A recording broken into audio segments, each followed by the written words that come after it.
UP और उत्तराखंड की खबरों के लिए एबीपी गंगा को सब्सक्राइब करें और बेल आइकन दबाएं।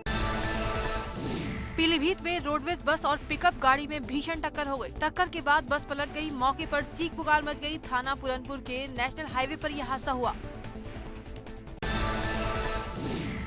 एक महिला की मौके पर ही मौत हो गई। वहीं 6 लोगों ने अस्पताल में दम तोड़ दिया। 24 लोग घायल बताए जा रहे हैं। हादसे की सूचना के बाद पुलिस और प्रशासन के आला अधिकारी मौके पर पहुंच गए। घायलों में 8 यात्रियों की हालत नाजुक बनी हुई है, जिन्हें अस्पताल में भर्ती कराया गया है। बताया जा रहा है कि बस लखनऊ से पीलीभीत जा रही थी। ग्रेटर नोएडा की दादरी में खुदाई के दौरान गिरी दीवार, मलबे में दबकर 2 मजदूरों की मौत। घंटों रेस्क्यू के बाद निकाले गए शव। हादसे के बाद प्लॉट का मालिक फरार। घटना के वक्त 4 मजदूर काम कर रहे थे। पीलीभीत में घर के बाहर खड़ी कार में भीषण आग। कार में गैस भरते वक्त हुआ हादसा। आग लगते ही सिलेंडर में हुआ ब्लास्ट। कड़ी मशक्कत के बाद आग पर पाए गए काबू। पुरनपुर कोतवाली क्षेत्र के स्टेट बैंक का मामला। झांसी में रेलवे कोच फैक्ट्री के मैदान में आग लग गई। आग मैदान में पड़ी लकड़ियों के ढेर में लगी थी। मैदान में इन दिनों झाड़ियों को काटकर साफ करने का काम चल रहा है, जिसके चलते भारी मात्रा में सूखी लकड़ियां मैदान में रखी गई थी। बाद में मौके पर पहुंची दमकल ने कड़ी मशक्कत के बाद आग पर काबू पाया। टुंडला उपचुनाव से पहले फिरोजाबाद में बीजेपी नेता डीके गुप्ता की गोली मारकर हत्या। 3 बदमाशों ने दिया वारदात को अंजाम। गुस्साए लोगों ने किया हंगामा। जालौन में घर के अंदर 3 मौत से दहशत। मां ने गला दबाकर की 2 बच्चों की हत्या। बाद में कातिल मां ने भी फांसी लगाकर दी जान। 8 थाना क्षेत्र के कस्बा 8 की घटना। बलिया गोलीकांड के मुख्य आरोपी धीरेन्द्र प्रताप का वीडियो वायरल। न्याय के लिए शासन प्रशासन से की अपील। तोड़ के गया उसने, देखा तो आप वीडियो से भी देख सकते हैं। उसमें वीडियो है कि जितने लोग उधर के हैं सब लोग हमारे परिवार को एकत्रित करके और वहाँ पे धमाधम लाठी चला रहे हैं। बाराबंकी गैंगरेप पीड़िता के परिवार से मिले मंत्री दारा सिंह चौहान। पीड़ित परिवार को 10 लाख रुपए आर्थिक मदद देने के साथ कृषि योग्य जमीन देने का ऐलान किया। मंत्री के साथ विधायक, डीएम और एसपी रहे मौजूद। मुरादाबाद के रहने वाले सीआरपीएफ के जवान नरेश सिंह गौतम हादसे में शहीद हो गए। नरेश 2011 में सीआरपीएफ में भर्ती हुए थे। उनकी ड्यूटी श्रीनगर में चल रही थी। बताया जा रहा है कि उनका ट्रक खाई में गिर गया था।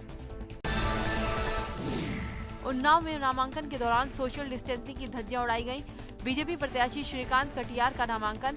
3 नवंबर को बांगरमऊ विधानसभा सीट पर उपचुनाव। नामांकन के दौरान समर्थक करते रहे नारेबाजी। पीलीभीत में माफिया की मनमानी से परेशान किसान रात में धरने पर बैठ गए। धरने पर बैठे किसानों ने राइस मिलर्स पर आरोप लगाया कि उनकी धान की खरीद नहीं हो रही है और प्रशासन ने अब तक इसकी सुध नहीं ली। मऊ में जिला कलेक्ट्रेट परिसर में सैकड़ों की संख्या में किसानों ने बर्बाद हुई फसल के मुआवजे को लेकर जिलाधिकारी को ज्ञापन सौंपा। किसानों का कहना है कि अगस्त और सितंबर में भारी बारिश हुई। किसानों की धान, अरहर, मूंगफली और बाजरे की फसल पानी में डूबकर सड़ चुकी है। दिवाली का त्यौहार आते ही औरैया का जिला प्रशासन सक्रिय हो गया। जिला प्रशासन ने छापेमारी के दौरान 2.5 क्विंटल अवैध पटाखा और बारूद जब्त किया। पुलिस ने 3 लोगों को गिरफ्तार किया है। पटाखा बस्ती के घरों में रखा हुआ था। आज से फिर पटरी पर दौड़ी देश की पहली कॉर्पोरेट ट्रेन तेजस एक्सप्रेस। करीब 7 महीने बाद खास तैयारी के बाद तेजस से भरी रफ्तार। लखनऊ से दिल्ली के बीच यात्रियों को राहत। आज से शारदीय नवरात्र की शुरुआत हो गई। आज देवी दुर्गा के प्रथम स्वरूप मां शैलपुत्री की पूजा हो रही है। दर्शनों के लिए मंदिरों में भक्तों की कतार लगी है। मथुरा में आज से खुले विश्व प्रसिद्ध बांके बिहारी मंदिर के कपाट। कोविड एडवाइजरी के साथ मंदिर में दर्शन कर रहे श्रद्धालु। सुबह 8 बजे से 12 और शाम से 9:30 बजे तक मंदिर में श्रद्धालुओं के लिए दर्शन का समय रखा गया है। शारदीय नवरात्र के पहले दिन कानपुर में माता के मंदिरों में उमड़ा आस्था का सैलाब। कानपुर के बाहर देवी मंदिर में भक्तों की लंबी लंबी कतार देखने को मिली। भक्त अपनी मनोकामना को लेकर मां के दर्शन के लिए मंदिर पहुंचे। रुद्रप्रयाग में शारदीय नवरात्र को लेकर सजाए गए माता के मठ मंदिर। मंदिरों के आसपास भी सजने लगी दुकानें। रुद्रप्रयाग में देवी के 3 मठ मंदिर हैं। काली मठ, मठियाला देवी और हरियाली माँ के मंदिरों में लगी रहती है भक्तों की भीड़। मैनपुरी में पति की शराब की लत से परेशान होकर एक महिला ने अपने पति को पेड़ से बांधकर पिटाई कर दी। ये तस्वीरें मैनपुरी के किशनी थाना क्षेत्र की बताई जा रही हैं, जहां महिला ने पति को पेड़ से बांध दिया और फिर उसकी पिटाई की, जिसका वीडियो वायरल हो रहा है। भदोही में नाबालिग बच्चे से कराई लाइसेंसी पिस्टल से फायरिंग, बच्चा पिस्टल को लोड कर रहा फायरिंग, साथ में कई अन्य बच्चे भी मौजूद। औराई थाना क्षेत्र का मामला। इटावा के ताखा तहसील के रजिस्ट्रार कानून गो का घूस लेते वीडियो वायरल हो रहा है। आरोप है कि रजिस्ट्रार कानून गो बाबू सुखवीर सिंह ने दाखिल खारिज की फाइल आगे बढ़ाने के लिए घूस ली थी। इधर एसडीएम ने पूरे मामले पर जांच बैठा दी है। वायरल वीडियो के आधार पर कार्रवाई होगी। मोहम्मदी विधानसभा के भाजपा विधायक लोकेंद्र प्रताप सिंह केंद्र प्रभारियों पर जमकर भड़के। विधायक ने कहा कि अगर किसानों का धान नहीं खरीदा गया तो वो जेल भेज देंगे और आग लगा देंगे। विधायक का वीडियो अब वायरल हो रहा है। गाजियाबाद में आरोपी के कबूलनामे का वीडियो वायरल होने से हड़कंप। वीडियो वायरल होने से पुलिस बड़े सवालों के घेरे में। बच्ची की मौत मामले में आरोपी ने खुद कबूला, उसके जीजा ने 9 साल की बच्ची से किया था रेप और उसकी तार से गला घोटकर की थी हत्या।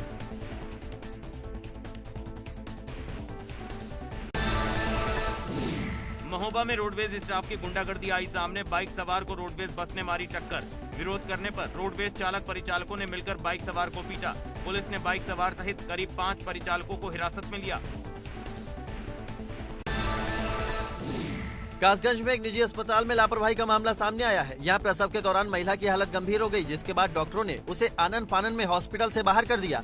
इस बीच प्रसूता के बच्चे की मौत हो गई और प्रसूता बेहोश हो गई। उसे मरा समझकर परिजनों ने जमकर हंगामा काटा। बहराइच में जिला अस्पताल के अंदर हंगामा देखने को मिला। यहाँ इलाज कराने आए मरीज के तीमारदारों ने डॉक्टर से धक्का मुक्की की। विवाद बढ़ता देख तीमारदार मरीज को लेकर फरार हो गए। डॉक्टर के साथ हुए अभद्र व्यवहार को लेकर डॉक्टरों में रोष है। महाराजगंज के घुगली नगर में बैकुंठी पुल के पास नहर किनारे के अल्ट्रासाउंड सेंटर पर एसडीएम सदर और स्वास्थ्य विभाग ने छापेमारी की और एक घर के अंडरग्राउंड में चल रहे अल्ट्रासाउंड सेंटर को सील कर दिया। इस दौरान सोनोग्राफी मशीन, कंप्यूटर, प्रिंटर और कई जांच रिपोर्ट बरामद कर ली। आगरा के थाना एतमाउद्दौला परिसर में अजगर निकलने से हड़कंप मच गया। स्थानीय शख्स ने सिपाही की मदद से कड़ी मशक्कत के बाद अजगर को पकड़ लिया। हालांकि पुलिस ने वाइल्ड लाइफ की टीम को नहीं बुलाया, इस पर सवाल उठ रहे हैं। जालौर में रोड पर 10 फीट लंबा अजगर निकलने से हड़कंप मच गया। राहगीरों ने अजगर का वीडियो बनाकर सोशल मीडिया पर वायरल कर दिया। डाकोर कोतवाली क्षेत्र के मोहाना ग्राम का मामला बताया जा रहा है। सरकार के बुलडोजर अभियान पर हाईकोर्ट ने लगाई 1 महीने की रोक। योगी सरकार ने यूपी के कई शहरों में माफिया के खिलाफ चलाया था अभियान। 20 अक्टूबर से बिहार के चुनावी समर में उतरेंगे सीएम योगी। पहले ही दिन कैमूर, रोहतास, अरवल में करेंगे ताबड़तोड़ रैलियां। बीजेपी उम्मीदवारों के लिए मांगेंगे वोट। बलरामपुर पहुंचे सीएम योगी ने केजीएमयू के सैटेलाइट सेंटर का किया शिलान्यास। कहा पूर्व पीएम अटल बिहारी वाजपेयी के नाम पर बनेगा 300 बेड का अस्पताल। सीएम योगी ने कहा जब तक कोरोना खत्म नहीं होता तब तक सावधानी जरूरी। कोरोना के खिलाफ हमारी लड़ाई जारी रहेगी। 2 दिन के बलरामपुर दौरे पर हैं सीएम योगी। मुख्य आरोपी के बचाव में नजर आए बीजेपी एमएलए। कहा अगर आत्मरक्षा में गोली नहीं चलाता तो उसके परिवार के दर्जनों लोग मारे जाते। बीजेपी विधायक ने इस वीडियो में कहा जो घटना हुई है वो निंदनीय है, लेकिन पुलिस एक तरफा कार्रवाई कर रही है। बाराबंकी के सतरिक थाना क्षेत्र में किशोरी के साथ हुए सामूहिक दुष्कर्म और हत्या के बाद बीजेपी सांसद उपेंद्र सिंह रावत ने कहा कि सरकार को घेरने के लिए रेप और हत्या जैसे मुद्दों को उठाना उचित नहीं। सांसद उपेंद्र सिंह रावत ने मौके पर जाकर पीड़ित परिवार से मुलाकात की और जल्द से जल्द दोषियों के विरुद्ध कार्रवाई होने की बात भी कही। कन्नौज में डीएम राकेश कुमार मिश्रा ने धान क्रय केंद्रों का औचक निरीक्षण किया। डीएम के औचक निरीक्षण से क्रय केंद्रों पर खलबली मच गई। धान क्रय करने के लिए 31 केंद्र बनाए गए थे, इस बार 35 केंद्र बनाए गए हैं। किसान अपना धान सरकारी क्रय केंद्रों पर ही बेचें। जिले की प्रभारी मंत्री स्वाति सिंह पहुंची सीतापुर। कलेक्ट्रेट सभागार और पार्टी विधायकों और अधिकारियों के साथ विकास कार्यों की समीक्षा की। समीक्षा बैठक के बाद एनआईसी में नियुक्त अध्यापकों को बांटे नियुक्ति पत्र। प्रभारी मंत्री स्वाति सिंह ने बलिया कांड, महिलाओं की सुरक्षा पर की चर्चा। देवरिया के सदर विधानसभा सीट पर 3 नवंबर को उपचुनाव। बीजेपी ने अपना प्रत्याशी सत्य प्रकाश मणि को बनाया। स्वर्गीय विधायक जन्मेजय सिंह के पुत्र अजय प्रताप सिंह को टिकट नहीं दिया। अब अजय प्रताप सिंह लड़ेंगे निर्दलीय चुनाव। 19 अक्टूबर से स्कूलों की कक्षा 9 से 12 तक कक्षाएं संचालित करने के संबंध में दिशा निर्देश देने के लिए एटा के सभी स्कूलों के प्रधानाचार्यों की बैठक। सभी प्रधानाचार्यों को कोविड-19 प्रोटोकॉल और दिशा निर्देशों के तहत 19 अक्टूबर से स्कूलों को खोलने के दिए गए निर्देश। उन्नाव में बांगरमऊ विधानसभा सीट पर उपचुनाव। भाजपा प्रत्याशी श्रीकांत कटियार नामांकन कराने पहुंचे कलेक्ट्रेट। भाजपा के टिकट पर उपचुनाव लड़ रहे हैं पूर्व जिला अध्यक्ष श्रीकांत कटियार। 3 नवंबर को बांगरमऊ सीट पर होना है मतदान।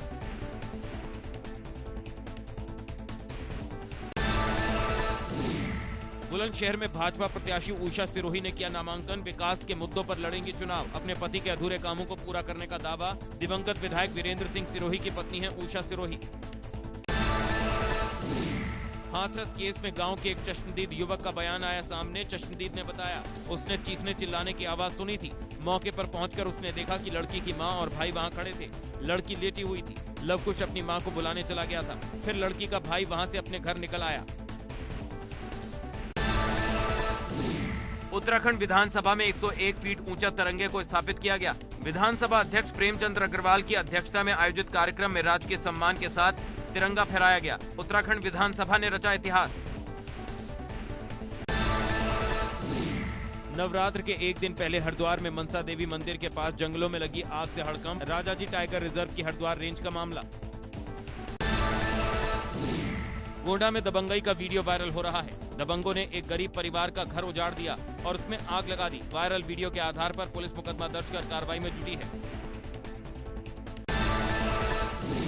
ग्रेटर नोएडा में पिछले 5 दिन से लापता 11 साल की बच्ची का कुएं में शव मिलने से सनसनी। मौके पर पहुंची पुलिस ने शव को कब्जे में लिया और पोस्टमार्टम के लिए भेजा। पिता की डांट से नाराज बच्ची 5 दिन से थी गायब। गाजीपुर में गंगा स्नान करने गई महिलाओं को ट्रक ने कुचला। ट्रक के अनियंत्रित होने से हुआ हादसा। हादसे में 3 महिलाओं की दर्दनाक मौत, 4 गंभीर रूप से घायल। जमानिया कोतवाली क्षेत्र के ताजपुर मंझरिया गांव का मामला। प्रतापगढ़ में दुष्कर्म की एक और घटना आई सामने। मनिकपुर थाना क्षेत्र में नहीं थम रहा महिलाओं का उत्पीड़न। मायके से घर जा रही महिला के साथ दुष्कर्म। पीड़ित महिला ने गांव के ही युवक पर लगाया आरोप। एसपी ने मुकदमा दर्ज करवाकर सीओ कुंडा को जांच के दिया आदेश। यूपी में 24 घंटे में मिले कोरोना के 2610 नए केस। एक्टिव केसों की संख्या पहुंची 35,263। 49 कोरोना पॉजिटिव की मौत। वायुसेना के चिनूक हेलीकॉप्टर की लैंडिंग को केदारपुरी में हेलीपैड तैयार। जिला प्रशासन ने वायुसेना के अधिकारियों से किया पत्राचार। वायुसेना की टीम हेलीपैड में करेगी ट्रायल लैंडिंग। डीडीएमए ने किया 100 मीटर लंबे और 50 मीटर चौड़े हेलीपैड का विस्तार। केंद्रीय राज्य मंत्री और शहरी विकास मंत्री मदन कौशिक गंगोत्री धाम पहुंचे। उन्होंने गंगा स्नान कर विशेष पूजा अर्चना की। साथ ही उन्होंने गंगोत्री में भगीरथ शिला दर्शन और स्नान घाटों का स्थलीय निरीक्षण किया। 8 साल पहले जसपुर में किशोरी की बरामदगी को लेकर हाईवे जाम करने के मामले में अपर मुख्य न्यायिक मजिस्ट्रेट की अदालत ने शिक्षा मंत्री अरविंद पांडे और काशीपुर, जसपुर, रुद्रपुर के विधायक समेत 16 आरोपियों के खिलाफ गैर जमानती वारंट जारी किए। कोर्ट ने इन सभी की गिरफ्तारी के लिए विशेष टीम गठित करने के निर्देश दिए। नेता प्रतिपक्ष इंदिरा हृदयेश ने प्रदेश में कानून व्यवस्था को लेकर सवाल उठाते हुए प्रदेश सरकार पर निशाना साधा। उन्होंने कहा कि जब मंत्री और अधिकारियों के बीच ही सामंजस्य नहीं है तो लॉ एंड ऑर्डर तो खराब होगा ही। हल्द्वानी में आप कार्यकर्ताओं ने गंगा एस्केप को लेकर राज्य सरकार के खिलाफ जमकर प्रदर्शन किया। इस दौरान आप कार्यकर्ताओं ने विपक्ष पर भी कसा तंज। आम आदमी पार्टी ने सरकार द्वारा भेजे गए नोटिस को फाड़कर विरोध जताया। नदियों में पानी रहने के कारण और वाहनों में फिटनेस संबंधी वजहों से खनन कार्य शुरू होने में देरी। नंधौर और गौला नदी में सीमांकन का कार्य पूरा। 20 अक्टूबर से पहले खनन कार्य शुरू होने की उम्मीद। अल्मोड़ा में प्रवासी युवा को कृषि व उद्यानीकरण से स्वरोजगार का मौका। प्रवासी युवाओं को इस मुहिम में उद्यान विभाग उनके लिए सहायक बना। प्रवासी युवा उद्यान विभाग के सहयोग से बंजर भूमि में बागवानी का एक मॉडल विकसित करने में जुटे। बागेश्वर में टैक्सी यूनियन के पदाधिकारियों ने एआरटीओ कार्यालय में राज्य सरकार के खिलाफ नारेबाजी की। गाड़ियों की मासिक ईएमआई कम करने और विधानसभा चुनाव 2017 और कोविड-19 के लंबित बिलों का भुगतान शीघ्र कराने की मांग। टैक्सी में 75% सवारी बैठाने और 75% किराया बढ़ाने की मांग की। अयोध्या में 2 जगह के नाम बदले जाएंगे। फैजाबाद जंक्शन का नाम बदलकर किया जाएगा अयोध्या कैंट रेलवे स्टेशन। वहीं जलालुद्दीन नगर का नाम बदलकर किया जाएगा राजर्षि दशरथ नगर। सीएम योगी ने भी दी सहमति। मिर्जापुर में दिव्यांग शिक्षक पिछले 21 सालों से गांव के बच्चों को बगीचे में निशुल्क शिक्षा दे रहे हैं। दोनों पैरों से दिव्यांग होने के बाद भी वो व्हील चेयर पर बैठकर सैकड़ों बच्चों को सुबह शाम पढ़ाते हैं। गाजियाबाद में 50 गांव के किसानों की महापंचायत शुरू। 6 गांव के लोग पिछले 6 महीने से कर रहे आंदोलन। मुआवजे पर प्राधिकरण अपनी बातों से पलटा। किसानों का दावा, दिवाली तक मांगे नहीं मानने पर प्रधानमंत्री आवास को घेरने की दी चेतावनी। प्रदेश सरकार के मंत्री सुरेश खन्ना पहुंचे गाजियाबाद। सहायक अध्यापकों को देंगे उनका नियुक्ति पत्र। बुलंदशहर के 619 लोगों को मिलेगा नियुक्ति पत्र। बुलंदशहर में उपचुनाव होने के चलते गाजियाबाद में दिया जा रहा नियुक्ति पत्र। कानपुर की कुम्हार बस्ती में इन दिनों सुबह से ही खासी हलचल देखी जा सकती है और कुम्हारों के चाक बेजान गीली मिट्टी को नया रूप देते नजर आ रहे हैं। कुम्हारों को पूरी उम्मीद है कि इस बार की दिवाली उनके लिए खुशियों की रोशनी लेकर आएगी। गोरखपुर में गोरक्षपीठ के लाइट एंड साउंड शो को फिर शुरू कर दिया गया है। इस शो को कोरोना के चलते लॉकडाउन में बंद कर दिया गया था। अब भीम सरोवर पर श्रद्धालु इस शो को देखकर काफी खुश